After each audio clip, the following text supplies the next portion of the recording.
안녕하세요. 우리 몸이 아플 때 이걸 수리해야 할 기계로 봐야 할까요? 아니면 정성껏 돌봐야 할 정원으로 봐야 할까요? 오늘은 바로 이 질문에서 출발해서요. 의료 인문학이 우리에게 보여주는 건강관리의 새로운 지도를 한번 펼쳐보려고 합니다. 자, 그럼 질문 하나로 시작해 볼까요? 우리가 우리 몸을 어떻게 생각하는지 그 핵심을 꿰뚫는 질문이에요. 아픈 게 그냥 자동차가 고장난 것처럼 기계적인 결함일까요? 아니면 그 이상의 의미, 그러니까 나 자신을 이해해 나가는 하나의 여정일까요? 어떻게 보느냐에 따라 모든 게 달라진다는 거죠. 자, 그럼 본격적으로 한번 들어가 볼까요? 지난 한 세기 동안 우리는 이 질문에 대해서 거의 한 가지 답만 선택해 왔어요. 그리고 바로 그 답이 지금의 의료 시스템 전체를 만들었습니다. 생각해보면 우리는 정말 기계의 세계에 살고 있어요. 그쵸? 아침에 알람 소리에 눈을 뜨고 자동차를 타고 컴퓨터로 일하고, 그리고 우리는 이 기계들이 늘 예측 가능하게 작동하고 또 고장나면 쉽게 고칠 수 있다고 믿죠. 이러다 보니까요, 우리도 모르게 우리 몸을 똑같이 대하게 된 거예요. 어디가 아프면 마치 고장난 부품을 찾아서 교체하려는 정비공처럼 생각하게 되는 거죠. 현대의학은 그래서 이 두 가지를 아주 명확하게 나눠버렸습니다. 의사가 객관적으로 보고 측정할 수 있는 질병과 환자 개개인이 주관적으로 느끼는 경험인 병환, 이 둘을 완전히 분리해버린 거예요. 근데 이게 되게 흥미로운 게 모든 문화권이 몸을 이렇게 딱 잘라서 보진 않는다는 거예요. 예를 들어 독일어에는 그냥 물리적인 신체를 뜻하는 큐에르퍼가 있고 나의 삶과 경험이 전부 녹아있는 몸, 라이프라는 단어가 따로 있어요. 현대의학은 이 중에서 전자에만 너무 집중해왔다는 거죠.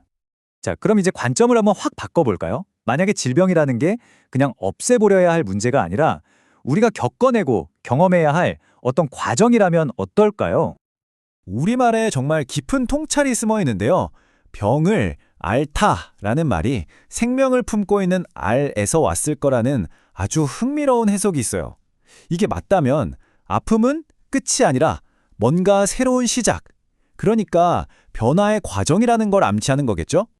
이 비유가 정말 기가 막히죠? 그러니까 질병이라는 게 실패가 아니라 알이 껍질을 깨고 나오듯 새로운 나로 거듭나는 어렵고도 창조적인 과정일 수 있다는 거예요. 이런 변화라는 개념을 담으려면 이제 기계라는 낡은 은유는 버려야 해요. 훨씬 더 생명력 있고 역동적인 새로운 은유가 필요합니다. 한때 우리는 인간 게놈 프로젝트가 우리 몸의 설계도를 완벽하게 밝혀줄 거라고 믿었잖아요. 그런데 결과는 어땠죠? 완전 달랐습니다. 유전자만으로는 인간의 복잡성을 다 설명할 수가 없었어요. 왜냐하면 우리 몸은 정해진 설계도대로만 움직이는 기계가 아니라 환경에 적응하고 스스로 진화하는 살아있는 시스템이니까요. 그래서 핵심은 바로 이겁니다. 생각의 틀을 바꾸는 거죠. 정비공이 고장난 부품을 고치는 관점에서 토양, 기후, 다른 식물과의 관계까지 모든 걸 고려하며 생태계 전체를 돌보는 정원사의 관점으로요. 근데 이게 사실 완전히 새로운 아이디어라기보다는 오히려 아주 오래된 지혜로 돌아가는 것에 가까워요. 여러 문화권에서 이미 발견됐던 통합적인 지혜죠. 고대 그리스만 해도 의학은 단순한 과학이 아니었어요. 예술과 기술, 과학이 합쳐진 테크네였죠.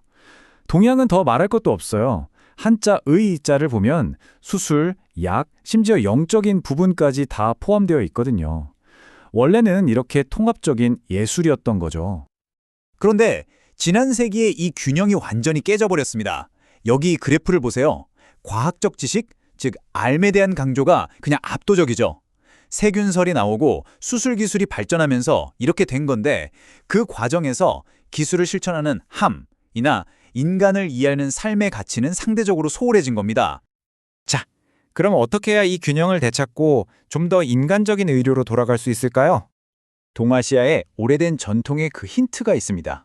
진짜 훌륭한 의사는 단순히 병만 고치는 소위에 넘어서 그 사람 전체를 돌보는 중의, 그리고 병을 만드는 사회까지 치유하는 대의가 되어야 한다고 말하거든요. 이게 그냥 뜬구름 잡는 얘기가 아니라는 걸 보여주는 증거가 있어요. 바로 이 숫자, 10분의 1입니다. 플로렌스 나이팅게일이 전쟁터에서 한 거라고는 깨끗한 환경을 만들어주고 인간적으로 돌봐준 것뿐인데 그것만으로 야전병원의 사망률을 10분의 1로 줄였어요.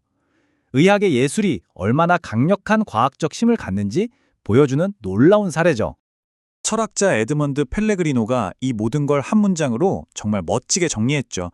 의학은 가장 인간적인 과학이고 가장 경험적인 예술이며 가장 과학적인 인문학이다. 이게 바로 의효인문학이 우리에게 주려는 선물이에요. 과학을 버리자는 게 절대 아니고요. 그 과학을 인간을 이해하는 더 큰 그림 안에 다시 통합하자는 겁니다. 우리 삶의 여정을 위한 새로운 지도처럼 말이죠. 자, 이제 여러분께 마지막 질문을 드리고 싶습니다. 다음에 몸이 아플 때 여러분의 몸은 어떤 이야기를 들려줄 것 같으세요? 그냥 고장난 기계의 이야기일까요? 아니면 끊임없이 변화하는 정원의 복잡하고 아름다운 이야기일까요? 어쩌면 그 답이 여러분의 삶을 바꿀지도 모릅니다.